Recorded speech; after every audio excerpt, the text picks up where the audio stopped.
नमस्कार। स्वागत है आपका द फोर्थ स्टेज यूट्यूब मंच पर। मेरा नाम है रविंद्र सिंह शोरान।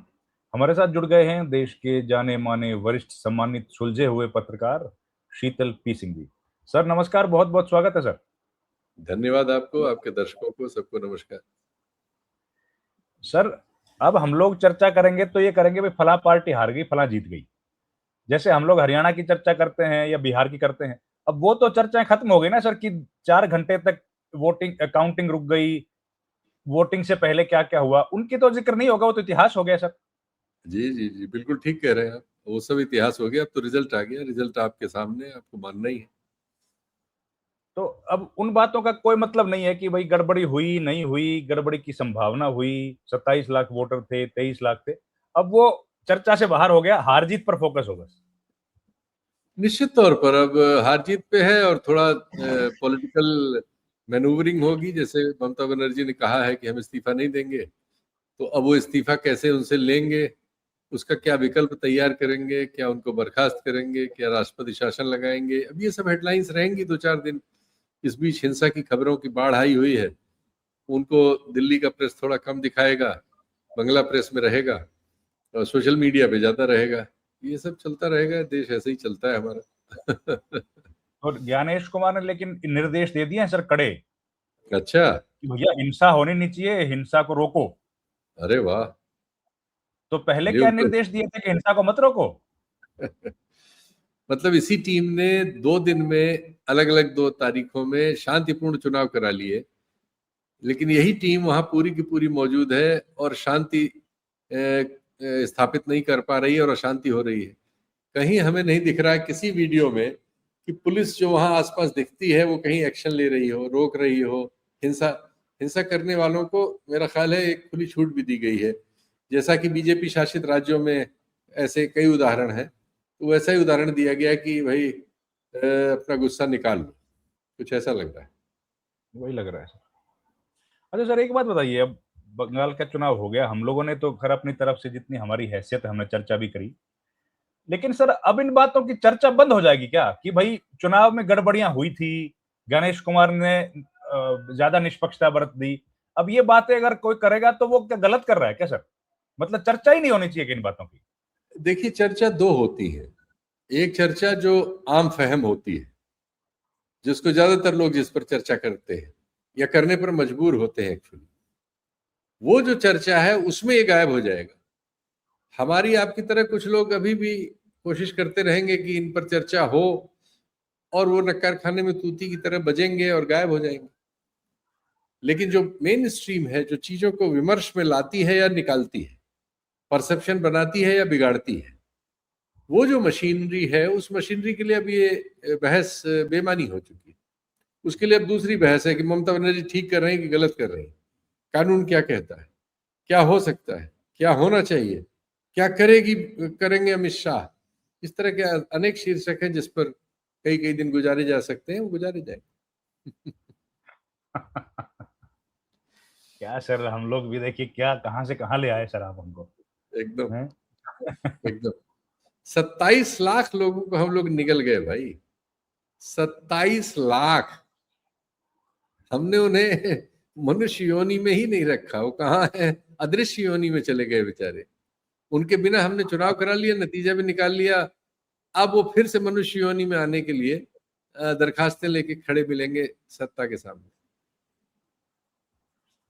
सर ये जो थे टीएन शेषन ने एक चुनाव लड़ा लोकसभा, एक चुनाव एमएस गिल ने तो खैर लड़ा नहीं, वो तो राज्यसभा आ गए। पर इन्होंने तो सर रिटायरमेंट का इंतजार तो किया। बात सही है, रिटायरमेंट का इंतजार किया, लेकिन अब तो यही है ना, अब थोड़ी प्रगति हो रही है। अब रिटायरमेंट का इंतजार करने की जरूरत नहीं है। वो लोग पुराने ख्याल के थे, नया ख्याल ये है जो हम आप देख रहे हैं। हाँ, और पॉलिटिकल पार्टी ज्वाइन करने के लिए उन्होंने रिटायरमेंट का इंतजार किया। पुराने ख्याल था आउटडेटेड उनका। आउटडेटेड लोग थे। मनमोहन सिंह आउटडेटेड थे, बुद्धदेव भट्टाचार्य आउटडेटेड थे, शेषन आउटडेटेड थे, गिल साहब आउटडेटेड थे, कुरैशी साहब आउटडेटेड हो रहे हैं। वो हो गए, रावत रावत जी देखिए बेचारे। राव जी बेचारे हो ही गए। और वो एक और थे, क्या नाम उनका, जिनके लवासा। लवासा। अल्लाह, तो लवासा यही हालत जी होगी सर। तो जी। अब हम लोग अगर इसमें क्या आगे देखें सर, यहाँ से कुछ दिख रहा है क्या आगे? नहीं, दिखने को तो बहुत कुछ दिख रहा है, लेकिन हमारी आपकी दृष्टि दोष है, हम लोग वो सब देखते नहीं है।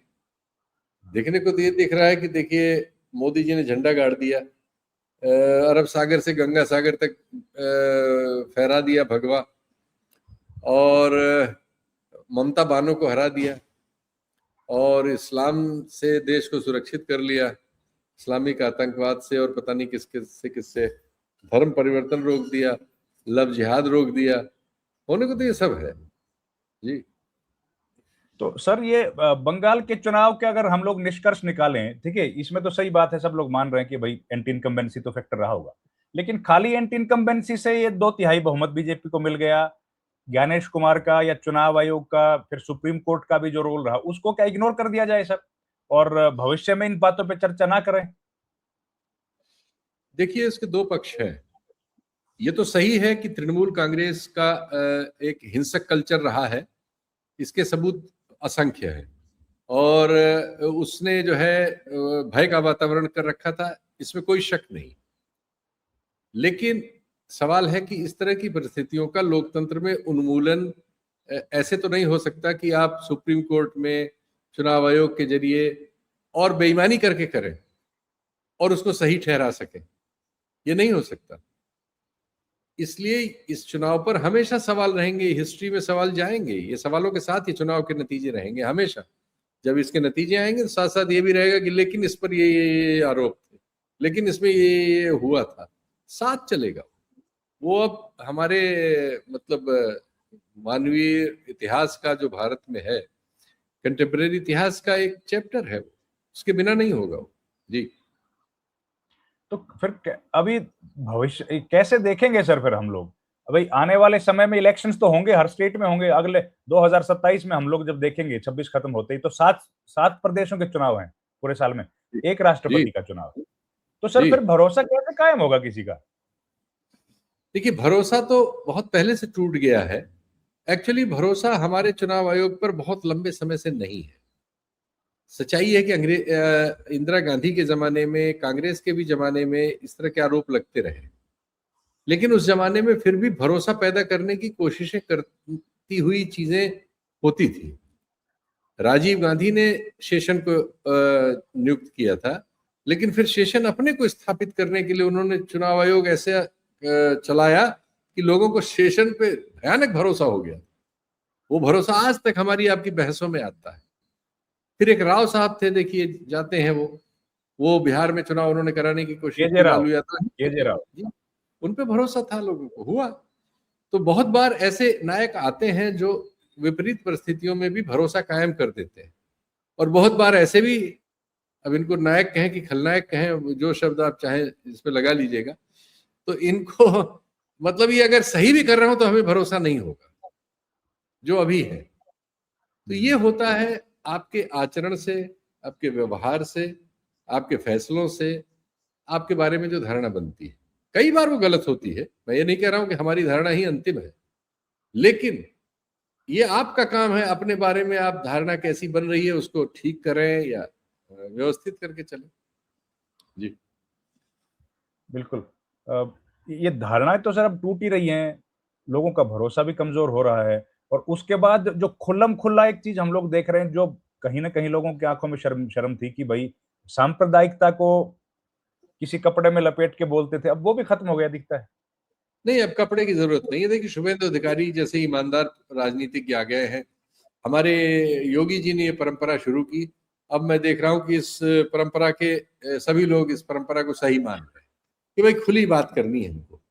शुभेंदु अधिकारी का सीधा कहना है, मुसलमानों ने हमको वोट नहीं दिया, हम मुसलमानों के लिए कोई काम नहीं करेंगे। हिंदुओं ने हमको वोट दिया, हम हिंदुओं का काम करेंगे। सीधी सी बात, हम हिंदू पार्टी है। अब बीजेपी के, अब वो हो सकता है मुख्यमंत्री बन जाए, न भी बने तो लीडर ऑफ अपोजिशन थे, बीजेपी के सबसे बड़े नेता वही थे इस समय सदन में। तो उन्होंने तो ओपनली कह दिया है, हिमंता बिश्व शर्मा ने भी कह दिया है, योगी जी भी लाग लपेट नहीं करते। मोदी जी और हमारे गृह मंत्री वो थोड़ा आपने जो कहा कि उसको लपेट के बोलते हैं, घुसपैठिया बोलते हैं, बांग्लादेशी बोल के अलग हो जाते हैं, इशारे में चलते हैं, वो कपड़ों से पहचानते हैं, इस तरह से करते हैं वो। लेकिन जिनके लिए वो इशारा करते हैं वो समझ जाते हैं कि इशारा किसके लिए है। बात तो सही है सर, पर ये तो बिल्कुल संविधान की मूल अवधारणा के खिलाफ है। आप किसी एक समुदाय के लिए वोट मांगे, एक समुदाय के लिए काम करेंगे और फिर संविधान की शपथ लेकर आप मुख्यमंत्री बनेंगे। भाई है, लेकिन संविधान की व्याख्या करने का हक ना आपको है ना हमको है, वो हक सुप्रीम कोर्ट के पास है। और सुप्रीम कोर्ट को अब ये न्यू नॉर्मल लगता है कि कोई नारा लगाए मंत्री और सांसद कि देश के गद्दारों को, उसके बाद माइक पब्लिक में कर दे, पब्लिक जवाब दे गोली मारो डैश डैश डैश। तो अगर सुप्रीम कोर्ट की न्यू नॉर्मल लग रहा है तो उसी की चलेगी भाई। कागज पे तो वही लिख सकता है, नीचे स्टैम्प जो हमारे 3 शेरों वाली है वो तो उसी की लगेगी। हमारी आपकी बात तो जाहिर है हमारे आपके लिए है, हमारे आप जैसों के लिए।